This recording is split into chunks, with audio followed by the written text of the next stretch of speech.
आज संजय पूरे 3 महीने बाद घर लौट रहा था। उसका काम बॉर्डर पर रहकर देश की रक्षा करना था। अब की बार वह 20 दिन की छुट्टी लेकर घर आ रहा था। रास्ते में उसने 2 किलो गुलाब जामुन और 2 किलो ताज़े ताज़े आम खरीद लिए। रास्ते में संजय बड़ा खुश होता हुआ आ रहा था और मन ही मन सोच रहा था कि माँ बाबूजी मुझे अचानक देखकर बहुत खुश हो जाएंगे। लेकिन जैसे ही उसने घर में कदम रखा तो वह वहीं का वहीं खड़ा रह गया।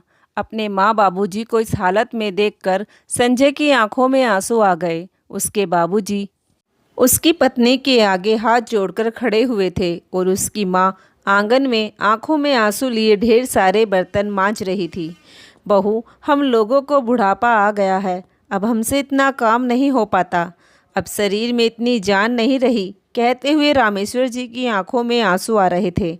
अच्छा, खाने के लिए तो आप दोनों का सारे दिन मुंह चलता रहता है और काम करने के लिए तुम्हारे शरीर में जान नहीं रहती।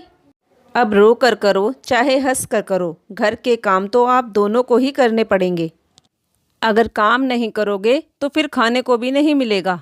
बहू प्रिया अपने ससुर की तरफ घूरते हुए बोली, नहीं नहीं बहू, हम लोगों से जैसा भी काम बनेगा हम कर लेंगे, लेकिन हमें रोटियों से मत तरसाना।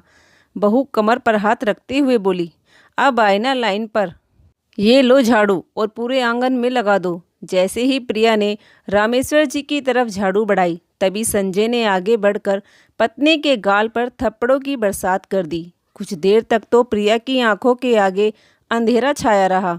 उसके कान एकदम से सुन पड़ गए। जब सामने खड़े अचानक पति को देखा तो देखकर उसकी आंखें फटी की फटी रह गई। संजय को बहुत तेज गुस्सा आ रहा था। संजय उसका हाथ पकड़कर कमरे में खींचता हुआ ले गया। हिम्मत कैसे हुई तुम्हारी मेरे माँ बाबूजी के साथ ऐसा करने की?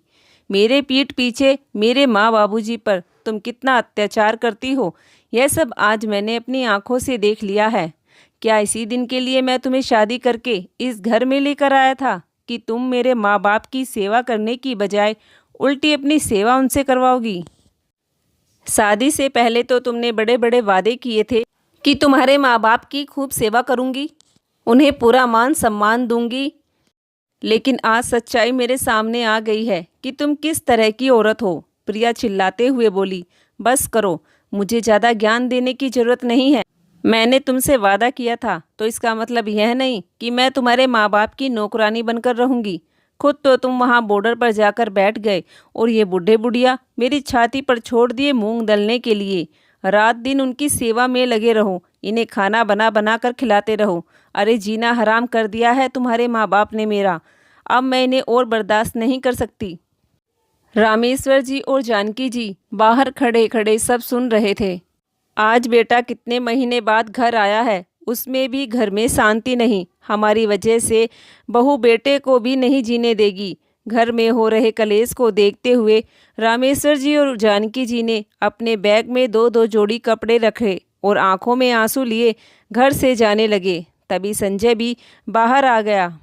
संजय ने उनके हाथों से बैग छीन लिया। आप लोग कहीं नहीं जाओगे, यह घर आपका है और हमेशा आपका ही रहेगा। इस औरत की वजह से आप लोगों को घर छोड़ने की कोई ज़रूरत नहीं है। संजय की पत्नी प्रिया अभी भी अंदर से ज़ोर ज़ोर से चिल्ला रही थी।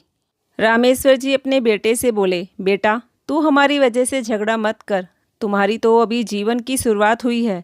हमारा क्या है, थोड़ी बहुत ज़िंदगी पड़ी है, कट जाएगी। हम किसी किराए के मकान में रह लेंगे, लेकिन अब इस घर में नहीं रहेंगे। संजय अपने माँ बाबूजी के पैरों में बैठकर रोने लगा। बाबूजी, उसकी तरफ से आप लोगों से मैं माफ़ी मांगता हूँ, लेकिन आप लोग यहाँ से मत जाओ। आप इस उम्र में मेरे होते हुए दर दर की ठोकरें खाओगे, ये मैं कैसे देख सकता हूँ। रामेश्वर जी ने अपने बेटे को सीने से लगा लिया। बेटा हमारी तरफ से चिंता मत कर, हमें पता है तू हमसे कितना प्यार करता है और हमारी कितनी चिंता करता है। अभी मेरी पेंशन आती है, मैं अपना और तेरी माँ का खर्चा उठा लूँगा। तेरा जब भी हमसे मन करे तो तू हमसे वहीं मिलने आ जाना, लेकिन आज हमें मत रोक। रामेश्वर जी अपना बैग उठाकर पत्नी का हाथ पकड़कर घर से चले गए। संजय की पत्नी प्रिया तो अंदर खड़ी खड़ी सब देख रही थी। आज उसके मन की मुराद पूरी हो गई, क्योंकि वह तो ना जाने इस दिन का कब से इंतजार कर रही थी। लेकिन अपने माँ बाबूजी के जाने के बाद संजय बहुत दुखी रहने लगा। उसने सोच लिया था कि वह पत्नी को सबक सिखाकर रहेगा। वैसे तो वह 15-20 दिन की छुट्टी पर आया था, लेकिन घर के माहौल को देखते हुए वो अगले 2 दिन बाद ही वापस अपनी नौकरी पर चला गया। संजय अपनी माँ बाबूजी का इकलौता बेटा था। उसके बाबूजी एक सरकारी स्कूल में चपरासी थे। उसके माँ बाबूजी ने उसके लिए जीवन में बहुत संघर्ष किया था। घर के अलावा जमीन जायदाद कुछ भी नहीं थी। खाली एक नौकरी में ही रामेश्वर जी अपना गुजारा करते थे। उसी में ही अपने बेटे को पढ़ाया लिखाया और उसे कामयाब बनाया। संजय की लव मैरिज थी। संजय को प्रिया की तरफ से शादी का ऑफर मिला था, क्योंकि प्रिया ही संजय को पसंद करती थी। एक रिश्तेदार की शादी में दोनों की मुलाकात हुई थी। धीरे धीरे दोनों आपस में एक दूसरे को पसंद करने लगे। बात शादी तक पहुंच गई। रामेश्वर जी और जानकी जी बड़े ही सीधे सरल स्वभाव के व्यक्ति थे। वह हंसी खुशी प्रिया को अपने घर की बहू बनाकर ले आए। संजय प्रिया से कुछ नहीं चाहता था। शादी से पहले और बाद तक सिर्फ उसने प्रिया से एक ही चीज़ मांगी थी कि मेरे माँ बाबूजी को कभी दुख मत देना। प्रिया ने शादी से पहले ही वादा किया था कि वह उसके माँ बाबूजी का एक बहू बनकर नहीं बल्कि बेटी बनकर उनका ख्याल रखेगी। लेकिन वह सब झूठ था। वह अलग किस्म की लड़की थी। उस समय वो सिर्फ संजय को पाना चाहती थी, क्योंकि संजय सुंदर, पढ़ा लिखा और कामयाब भी था। वह बॉर्डर पर रहकर देश की रक्षा करता था। शादी के कुछ समय बाद ही संजय अपनी पत्नी को माँ बाबूजी के पास छोड़कर अपने काम पर चला गया। प्रिया कुछ साल तो उसके माँ बाबूजी के साथ हंसी खुशी रही, लेकिन धीरे धीरे वह दोनों उसकी आंखों में खटकने लगे, क्योंकि बुढ़ापा होता ही ऐसी चीज़ है। अपने बूढ़े सास ससुर का काम करना उसे बड़ा भारी लगता, इसलिए उसने घर के काम भी उनसे करवाने शुरू कर दिए। अगर वह काम नहीं करते थे तो वह उन्हें और भी ज़्यादा परेशान करना शुरू कर देती थी। रामेश्वर जी और जानकी जी बुढ़ापे के कारण अक्सर बीमार रहते थे। प्रिया उनके रात दिन के खांसने से भी परेशान थी, लेकिन अब वह पूरे घर में हंसी खुशी रहने लगी, क्योंकि जो सास ससुर उसकी आंखों में खटकते थे वह तो अब इस घर से जा चुके थे। कुछ दिन तो उसके बड़े मज़े से कटे। खूब शॉपिंग की, सहेलियों के साथ खूब किटी पार्टी मनाई। धीरे धीरे कई महीने हो गए। संजय ने घर पर आना बंद कर दिया था। वह आता जरूर था, लेकिन पत्नी के पास कभी नहीं जाता। अपने माँ बाबूजी से मिलकर वापस अपनी नौकरी पर चला जाता था। प्रिया संजय को दिन में हजारों बार फ़ोन मिलाती, लेकिन वह उसका फ़ोन भी रिसीव नहीं करता, क्योंकि उसने जो उसके माँ बाप के साथ किया था उस बात को लेकर संजय प्रिया से बहुत गुस्सा था। संजय को ऐसा करता देखकर अब प्रिया बहुत परेशान रहने लगी। अब उसके पास घर खर्च के लिए भी पैसे नहीं रहते थे। जब पति ही घर नहीं आता तो खर्चा कहाँ से मिलता। धीरे धीरे उसके सब शौक ढीले होते जा रहे थे। शॉपिंग से लेकर किटी पार्टी तक खर्च करने के लिए अब उसके पास पैसे नहीं थे। कुछ ही महीनों में उसकी बटन सी आंखें बाहर आ गई। एक दिन संजय ने प्रिया का फ़ोन उठा लिया। प्रिया ने उससे घर आने के लिए कहा। पहले तो संजय ने मना किया, लेकिन फिर जैसे तैसे उसे छुट्टी मिली तो वह घर पहुंच गया। प्रिया जाते ही संजय के गले से लग गई। तुम मुझे इस तरह इग्नोर क्यों कर रहे हो? दिन में कितनी बार मैं तुम्हें फ़ोन मिलाती हूँ, लेकिन तुम मेरा फ़ोन भी नहीं उठाते। तुमने घर आना भी बंद कर दिया।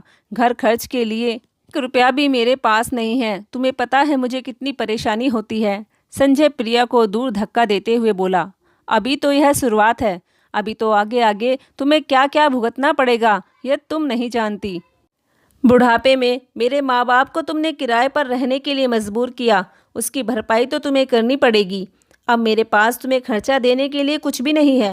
और हाँ, अगर तुम सोचती हो कि तुम खुश नहीं हो तो तुम दूसरी शादी भी कर सकती हो, क्योंकि तुम्हें तलाक देकर मैंने दूसरी शादी करने का फैसला कर लिया है। अब कुछ दिन में तलाक के पेपर तैयार होकर तुम्हारे हाथ में आ जाएंगे। अपना बैग तैयार रखना। संजय की बात सुनकर प्रिया के पैरों तले जमीन खिसक गई। संजय, ये तुम क्या कह रहे हो? मैं तुमसे बहुत प्यार करती हूँ और मुझे पता है तुम भी मुझसे बहुत प्यार करते हो। तुमने मुझसे लव मैरिज की थी और तुम मेरे रहते हुए दूसरी शादी करने की बात कैसे कर सकते हो? तलाक देकर इतना बड़ा अत्याचार मुझ पर मत करो संजय। संजय बोला, जब तुम मेरे बूढ़े माँ बाप पर अत्याचार कर सकती हो तो फिर मैं तुम पर अत्याचार क्यों नहीं कर सकता? अब तुम मेरी ज़िंदगी में कोई मायने नहीं रखती हो। जिस औरत ने मेरे माँ बाप की कदर न की हो, मेरे विश्वास को तोड़ा हो, वह औरत मेरे लिए कुछ भी नहीं है। अब मेरा तुमसे कोई संबंध नहीं है। संजय, मैं तुम्हारे बिना एक पल भी नहीं रह सकती। तुम मुझे छोड़कर दूसरी शादी नहीं कर सकते। संजय बोला, बड़ा दुख हो रहा है तुम्हें मेरी दूसरी शादी से और मुझसे दूर होने का। अरे तुम तो अभी कुछ ही सालों से मुझे जानती हो। जब तुम मेरे बिना नहीं रह सकती तो सोचो मेरे माता पिता, जिन्होंने मुझे जन्म दिया, मुझे पाल पोस कर बड़ा किया, वह मेरे बिना या मैं उनके बिना कैसे रहूँगा? सोचा है? नहीं, क्योंकि तुम जैसी औरत सिर्फ अपने बारे में सोचती है। तुमसे शादी करके मैंने बहुत बड़ी गलती की थी, लेकिन मैं अब इस गलती को सुधारने भी जा रहा हूँ, तुम्हें तलाक देकर। नहीं संजय, मुझे माफ़ कर दो, मुझे तलाक मत दो। मैं कहाँ जाऊँगी? तुम्हारे सिवा कौन है मेरा? तुम्हें जहाँ जाना है वहाँ जाओ, लेकिन अब मैं तुम्हारे साथ नहीं रह सकता, कहकर संजय अपने माँ बाबूजी के पास चला गया। प्रिया रोते हुए संजय के पीछे पीछे वहीं चली गई। रामेश्वर जी और जानकी जी के पैरों में गिर गई। माँ बाबूजी, मुझे मेरी गलती का एहसास है, मुझे माफ़ कर दो। मैं फिर कभी आगे से ऐसी गलती नहीं करूँगी, कभी भी तुम्हें दुख नहीं पहुँचाऊँगी। आपका बेटा मुझे तलाक दे देगा तो मैं कहाँ जाऊँगी? मेरा तो इस दुनिया में कोई भी नहीं है। मेरे माँ बाप तो पहले ही इस दुनिया से चले गए थे। चाचा चाची ने ही मेरी शादी की और अब वह भी इस दुनिया में नहीं है। अब मैं कहाँ जाऊँगी? भगवान के लिए मुझे माफ़ कर दो। मुझे अपने किए पर पछतावा है। शायद आज मेरे माँ बाप होते तो आज मुझ में भी अच्छे संस्कार होते और मैं एक अच्छी संस्कारी बहू होती, लेकिन मैं तो कुसंस्कारी हूँ। मैं ना एक अच्छी पत्नी बन पाई और ना ही एक अच्छी बहू। कहते हुए प्रिया ज़ोर ज़ोर से रोने लगी। आज बहू की बातें सुनकर रामेश्वर जी और जानकी जी की आंखों में आंसू आ गए। जानकी जी बोली, बहू तुमने अपनी गलती स्वीकार कर ली, हमारे लिए इतना ही काफ़ी है। हम तो खुद भी यह नहीं चाहते कि हमारे बेटे का घर बिगड़े। फिर रामेश्वर जी और जानकी जी ने अपने बेटे को बहुत समझाया और प्रिया को माफ़ करने के लिए कहा। बेटा, बहू को माफ़ कर दे। पत्नी है यह तेरी और बहू हमारी। अगर तू इसे तलाक दे देगा तो कहाँ जाएगी ये बेचारी? संजय प्रिया से बोला, देखा, ये होता है माँ बाप का दिल।